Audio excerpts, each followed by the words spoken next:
This is Russ. And I'm back out on the road again. This is actually my second time out today. I did it earlier today. It was drizzling on me. And then it rained on me. So the camera got wet. There was stuff all over the lens. The audio recorder wasn't working. Yeah, kind of a mess. So I said, well, I think I'm going to go out again after it rains. So here I am.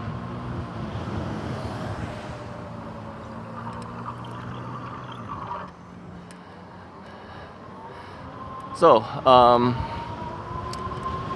why am I going out a second time? Well, I got to get in my rides when I can. Because really,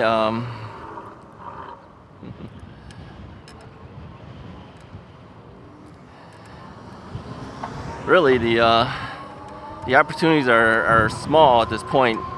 The weather is still kind of cold on some of the days coming up, so I don't know whether I can actually head out. And I wanted to at least get a ride or two in. I have been making some of the videos a little bit in advance by a couple of days. So who knows what the weather will be like by the time I really want to release something. So while you can, you got to go out and do it. So what time is it right now? This is, wow. It's 4:12. 4:12. I usually don't go out this late. You know, rush hour starts happening and things,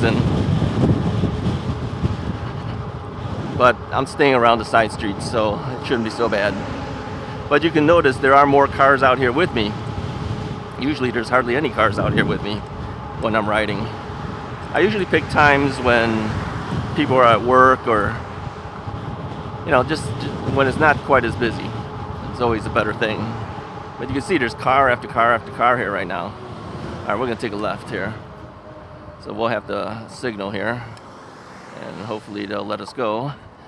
And he is letting me go, so I'm going to go. Yeah, you got to take the opportunity when you can, but you got to make sure the driver knows you're turning. If he doesn't know you're turning and you turn right into it, that's not going to be good. So, yeah, let's talk about stops. We haven't talked about stops this year. That was a sore subject last year, that's for sure. Yeah, I'm going to continue doing the rolling stops this year. Full solid stops are kind of hard for me on a bike. I don't want to keep hopping off the bike and hopping back on, off, on, off. It wears out your battery too. So I tend to look.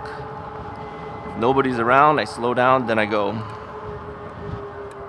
And you might notice on the speedometers that the speed will slow down, but it never really stops. And by the way, these speedometers too don't always stop fully.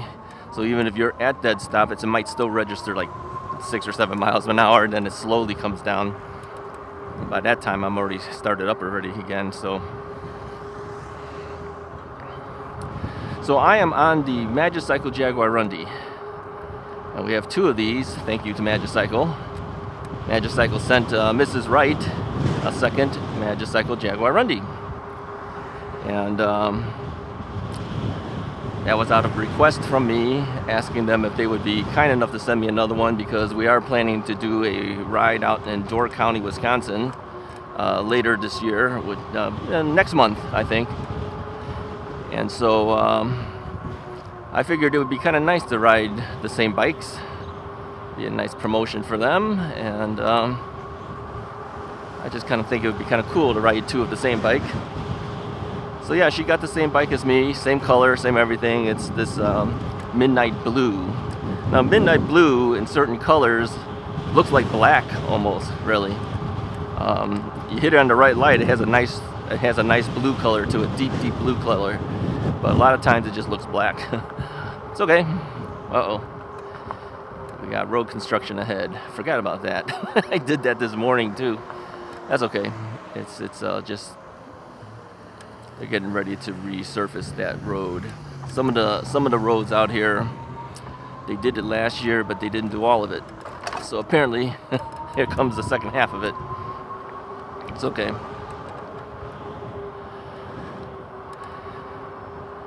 So when I got home, I recharged this battery.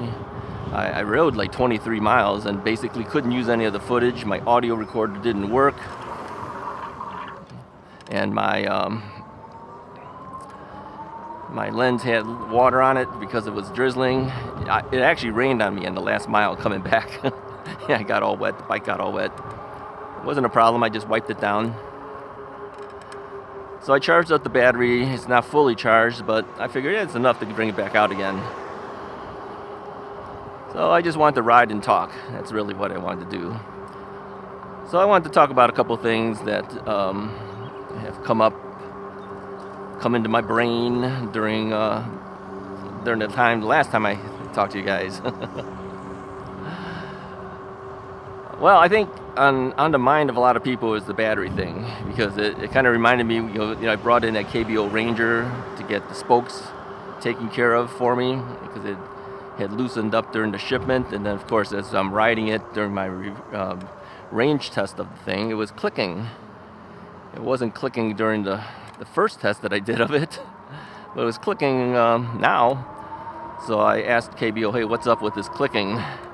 And they said, it sounds like it could be your spokes. Okay, it's going to start raining on us again. I can feel the rain hitting us already. All right, we're going to have to turn. Let me see if there's a way to get out of here.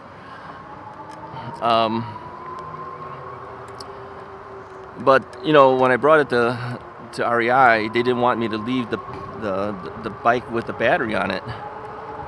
And I had forgotten the key. I didn't bring the key with me because you didn't need the key to run it.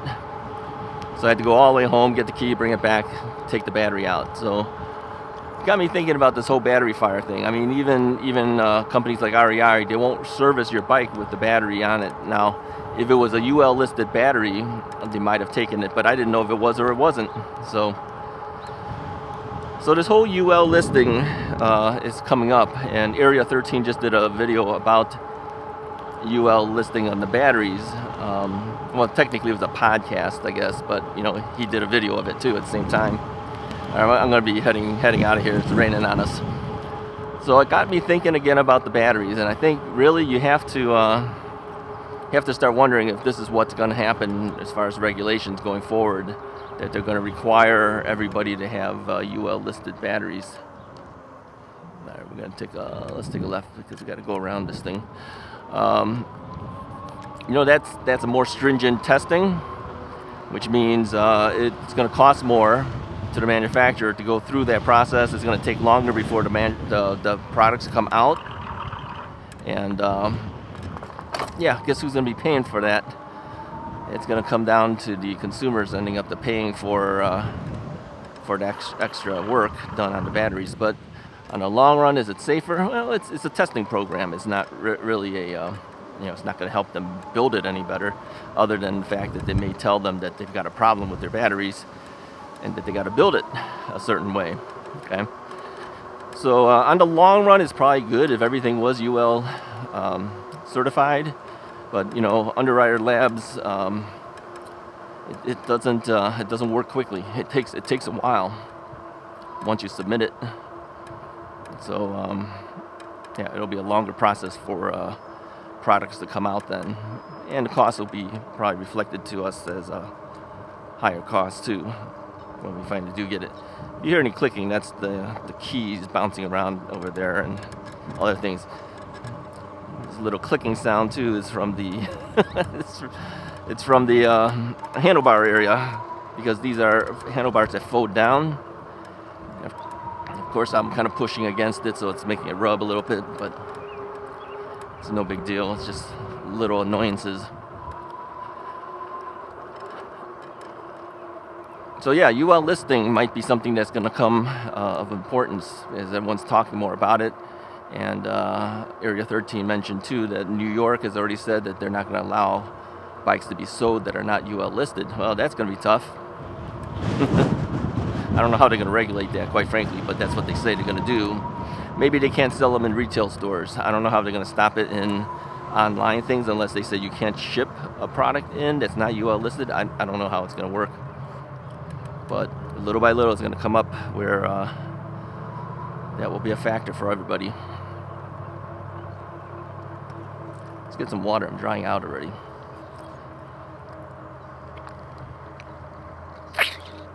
Now here's one thing that's good about if you have cruise control. You can set the cruise control, then grab your water. So if I just hold this here, it should kick in cruise control for me. There we go.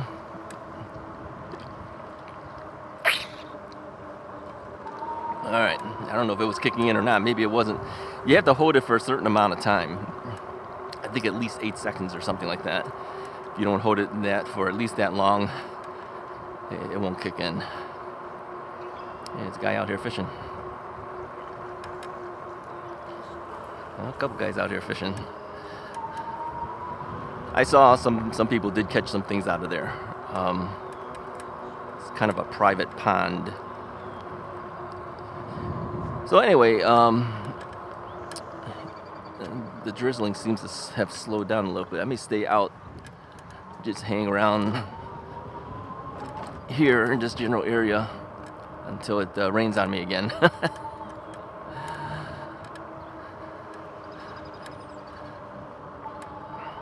So what else has been happening? Well, 2 bikes are coming in tomorrow. Yeah, I've got 2 bikes coming in. Yeah, I won't tell you which one. I'll surprise you guys when it comes in. And so I'm stuck inside tomorrow, and the weather is supposed to be better than it was today, as far as at least not going to rain or anything like that. So whenever bikes come in, I'm kind of stuck because they want your signature.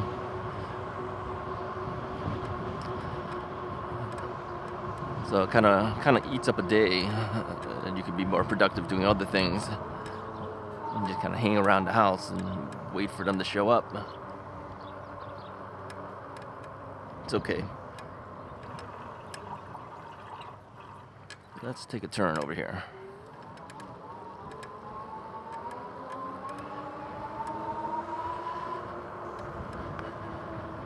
So how's the Jaguar Rundy running? Yeah, it's pretty good actually. It's got hydraulic brakes, brakes made by Bengal.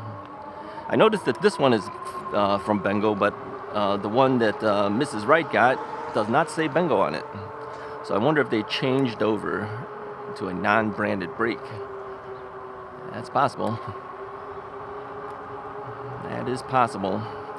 Just so that you're aware, in case you're ordering any Jaguar Rundys, you might not see the Bengal brake name on it. I'll need to do a back-to-back comparison to see if in fact they did make a change. I wouldn't be surprised if they did. A lot of companies always mention that they may substitute different parts based on availability, things like that. You know. Personally, I think that's kind of tough on a consumer because you might say, "Oh, I really like Bengal brakes," and then you go and order it, and then you don't have one. Yeah, that's always tough.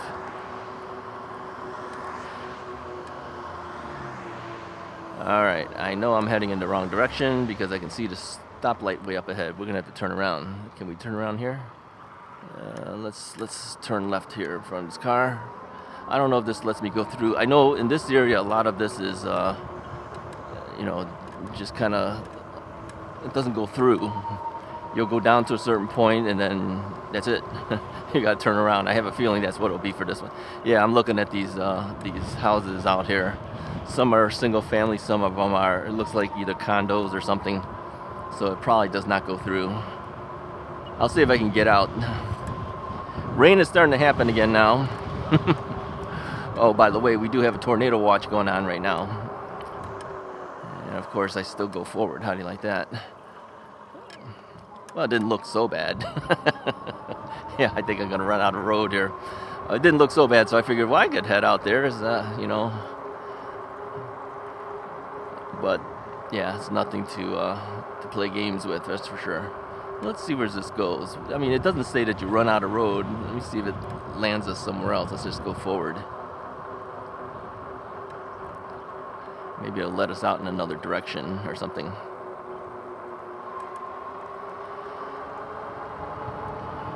So, bikes. Well, bikes are coming in. Yeah, this is gonna just turn us around. I don't see this going anywhere. They're practicing. What are they practicing? Football? It looks like football.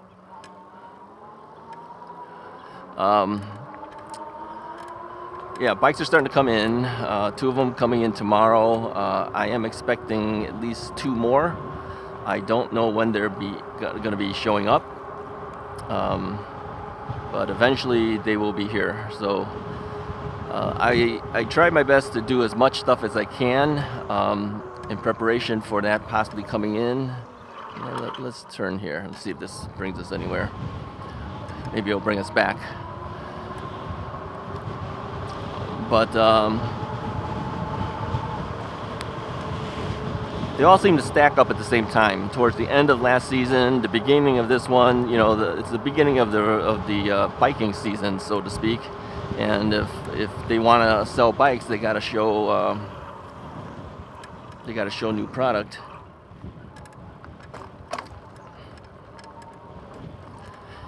And so everyone's been contacting you, asking if you will do a review of their bikes. And I've turned down a number of them. All right, let's take a left here. I've turned down a number of them, but some of them I did say yes to. Some of them actually contacted me last year, and I just said, hey, I can't do it, maybe next year. So they contacted me again this year. So I kind of hate to keep telling them no, so I said yes, and then they all show up at the same time. That's not good. People have asked, which bike are you going to sell off? Because, yeah, we are definitely running out of space now. I don't know. I really don't know. All right, I believe I take a right, if I'm not mistaken. Let's see if we're right.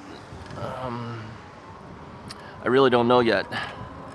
Thing is, a lot of the bikes that are coming, I like to keep them for the season at least, which means the older bikes, but I like a lot of those older bikes too. I mean, I got rid of the ones that I felt that I may not ride as much, or might be an issue that I can't ride it very well, so somebody else could ride it better than me, so I sell it.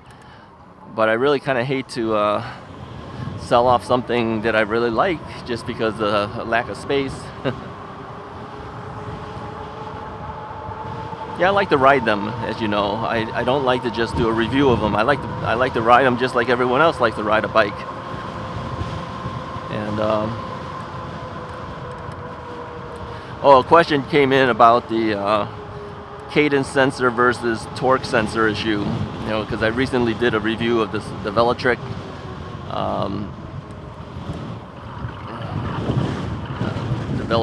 Thunder 1, which is a torque sensor commuter style bike. And of course the question was whether I would rather have that or have the Magicycle commuter bike, which is a cadence sensor bike. Well, there's good and bad on both of them. The good part of the Velotric is that it's got gears on there. I mean, it's got 8 speeds. The Magicycle has 1 speed, so starting from a dead stop is hard. If you're going up a hill from a dead stop, that's hard. So the Velotric has a beat for that. But the Magicycle is a cadence sensor.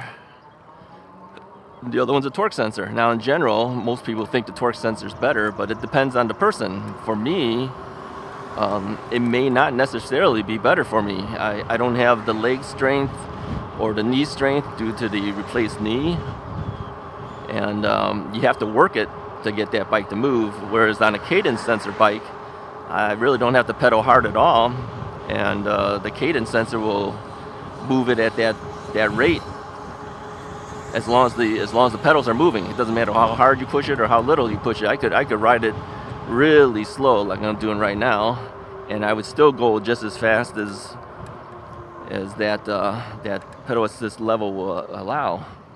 So in that sense, it's easier for me to ride the Magicycle bike than it is to ride the Velotric. Now, if I'm all about trying to get the exercise and to rehab the knee even better, then obviously the Velotric would be a better choice, because it makes you works for your speed. You don't get it for nothing. You have to put effort. So my original thought was, okay, after testing this bike out, as nice as it is, because it's got so much technology on there, looks really nice. My wife says, this bike looks really great. I said, yeah, it does. I really like it. And it's nice and lightweight too. But then I kept thinking, can I really use this bike? She can't. It's still, the frame is still a little bit too tall for her. I mean, for her, if she ordered the small of the Thunder 1 ST, it would probably fit her. But the Thunder 1 does not come in small. It only comes in medium and large. And I think the other one comes in small and medium. I'm not sure if they have a large for that one. So, so she can't ride it. And then if I can't ride it because my leg is not good enough, it'd just be sitting around, right? But then I kept thinking, well, what if my knee gets better?